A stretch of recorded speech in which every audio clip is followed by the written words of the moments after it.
Welcome back to Saturday Night Politics. I'm Donny Deutsch. My next guest fashions himself as the anti-Trump Democratic contender for president.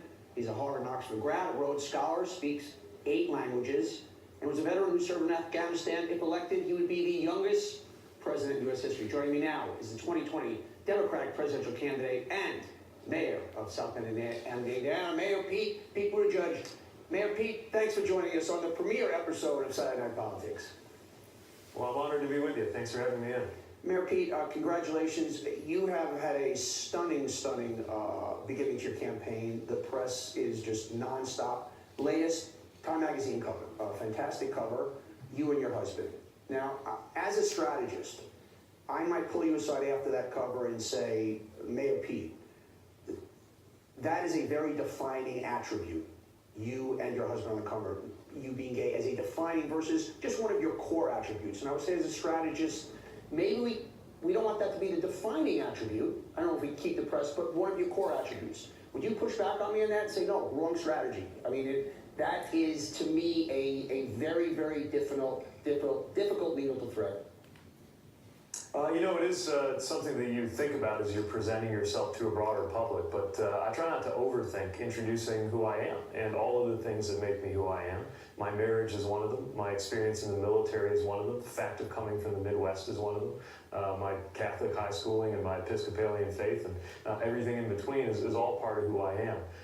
At the end of the day, though, it's not going to be about me. I think that this election needs to not be about the candidates nearly as much as it's about the voters. And so while I'm certainly not going to hesitate to introduce myself and where I come from so that people understand how my values are shaped and what I care about. At the end of the day, the bulk of this campaign has to be about voters, about Americans, about everyday life and how on things from wages and health care to things like climate and immigration, our everyday lives will go differently and better if we have better leadership in the White House.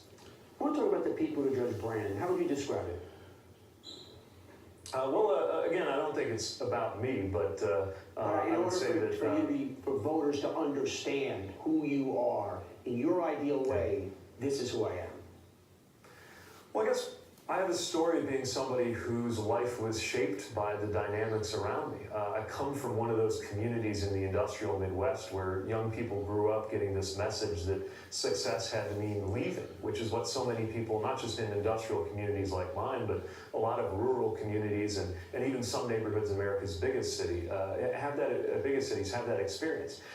And that's kind of what I did. When I was 18, I couldn't get out of town fast enough, and yet in returning and eventually serving as mayor of my hometown, I also saw how much matters in what happens in Washington.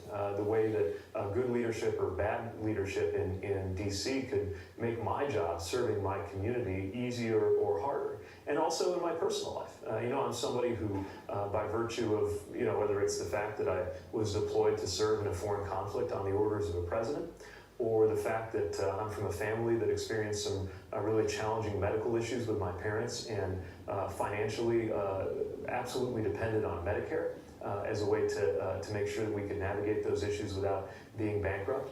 Or just as somebody who gets up in the morning and goes to bed at night knowing that my marriage, most important thing in my life, exists by the grace of a single vote in the U.S. Supreme Court. I'm somebody who can never forget what's at stake in the decisions that are made in Washington. And I come at them from the perspective not of who looked good, who got the best zinger in the committee hearing, but through the perspective of how this is shaping our lives. Here's what I love about your brand and why I think you're one of the 3 anti-Trumps. I only think there are 3 candidates that can really own that badge. Is your resume, and a resume is not a brand, it's attributes, but a Harvard grad, a vet, traditional, in an untraditional way, religious, Rhodes Scholar, you bring out hope and the better angels in all of us. You know, I actually, when I read about you, I'm like, I'm not doing so good in my life. I can do better. And to me, that is the ultimate antithesis to Trump, who as a human, certainly, at least from my vantage point, is the polar opposite of that. To me, that decency, that core excellence of humanity is what separates you, and I think is the essence of your brand, that we could aspire to be, not only as a country, but as a person. Well, I don't mean to put myself forward as an excellent specimen, but I do agree that there's a need for us to recognize that a big part of leadership is just calling forth what's best in us. And right now we've got leadership that draws out the worst in us, draws out the absolute worst in supporters and opponents sometimes. And we need something different. We need a different way. I know this is traditionally more of a conservative thing to say, but that moral leadership really matters. Character really matters. And I think we need to hold our president to a very high standard and want to put forward a case that each of us competing for that job ought to be looked at in those terms. Along the lines, and obviously you were watching Trump long before he ran for office. Tell me what kind of human being you think he is, because I, to me, think your humanity is your best, is your essence, the excellence of it. Hey, Donald Trump as a person, not as a candidate, not as a president, what do you see there? Tell me what you see in that human being. Well, I've never met him and I've never spoken with him, so all I have to go off of is the way that he conducts himself and the way that he approaches this office. But I guess what I see is a lot of self-orientation. I just want to stay on that for a second. I describe the president as a bad man, as in some ways an evil man, as a callous man, as somebody with very little conscience, no compassion. Are you too nice? I want a candidate, and I think we need a candidate that when I ask them, is this a decent human being? Is there something wrong here? And I want those harder punches from you. And why are you holding back? I do know just by looking at your life and how you've lived your life, how you must feel about it as a human being. So I'm going to give you one more shot to take a tougher punch. Look, my emotions about this president are not what's going to matter most. I'm not interested in expressing my anger about him as much as I am in defeating and ending his presidency. If we want to have a debate with him, a fight over any number of things, from the difference between the way I approach service and the way he did, the fact that I was packing my bags for Afghanistan while he was working on season 7 of Celebrity Apprentice, we can have that fight if somebody wants to. Somebody wants to raise a question of which one of us has a more traditional attitude on marriage, we can have that fight. But at the end of the day, it's not about him. It's not about me. It is about you. Not you, but our host this evening, but you, the American voter. We need to make sure that we're taking it, because here's the thing about this president. He has the ability to take any attention that comes his way, including attacks and criticism, and just kind of devour it and grow bigger from it.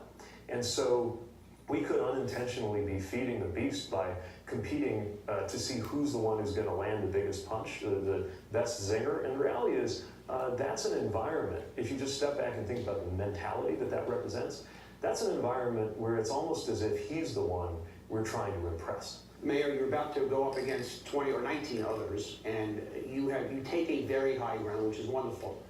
Challenging for you now that it does become a zero-sum game, and you already see Bernie going after Biden. And how are you going to handle right now if I say to you, okay, your key competitor is Joe Biden? Tell me why not just why you're better than Joe Biden, which means you do have to punch back at some of the other guys. I think at this point, with 20 of us, it suits all of us to run our own game plan, because you're kind of competing against the House. But this competition will certainly sharpen, and we will be able to point to the differences in how we view the important questions before us, as well as just the differences in where we come from as people. But I will say this. I think that about 80% of the views of the various candidates on the Democratic Party are pretty well aligned. You're going to see some differences from the leftmost and centermost candidates. You're going to see some differences in what we choose to emphasize. But at the end of the day, while there will be some disagreements over substance, the alignment's pretty strong. And so what's really going to matter is, what kind of messenger do we want to put forward? Can we put forward a messenger who can win over people who are under no illusion about the president's character, but decided to vote that way in order to send a message that the economy and the government had let them down so much that they wanted to burn the house down? Tone and messenger is going to matter a lot. And I think that it's time for something completely different. I hear you. Mayor, final question. It's a very personal question, and I always think we're formed by some of the toughest early personal interactions we've had. Were you ever picked on as a kid? And because you're going to be going up against the bully, and whoever picked on you and what happened, I'd love to hear that story and what you'd like to say to them now. Yeah, I have no shortage of batting practice when it comes to dealing with bullies. It's one of the reasons that I'm not going to hesitate to get into the arena here with some of the toughest and most morally challenged people that we've seen in a long time. in politics. But one of the things I learned, especially the first time, I remember this it must have been high school, this kid just kind of hit me from behind in order to get a rise out of me. And then I just turned around and looked him in the eye. And I've never seen somebody back off so quick. And what I realized is sometimes when somebody's lashing out, when they're hitting you like that, it's not because of you, it's because of them. And the strength that is required to see through that, see past that, and get to a better place is very different than the strength, or I should say the superficial toughness that's not strength, associated with just becoming like the person who roughed you up. Mayor, once again, I want to thank you for your service in Afghanistan because to me, as I said, that humbles everything else. You've been running a great campaign so far. You were a breath of fresh air, and I think you were one of the great hopes. And thanks for being on our premiere episode, my friend. Good to be with you. Thanks for having me on. You got it.